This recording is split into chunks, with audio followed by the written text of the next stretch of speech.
థియేటర్లలోకి అడుగుపెట్టిన little hearts ఎలా ఉందో చూద్దాం.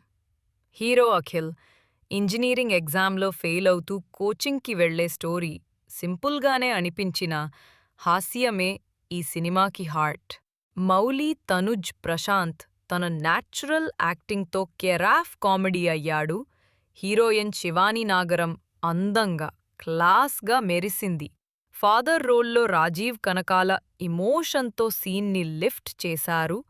సాంగ్స్ ఫ్రెష్గా ఉన్నాయి. కామెడీ సీన్స్ హాస్యభరితంగా నవ్విస్తాయి.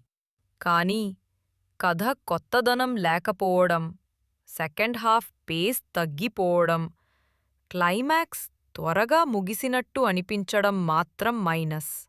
మొత్తానికి లిటిల్ హార్ట్స్ ఒక light hearted time pass entertainer, weekend stress బస్టర్గా, ప్రత్యేకంగా యువత కోసం వాచ్ వర్తీ సినిమా.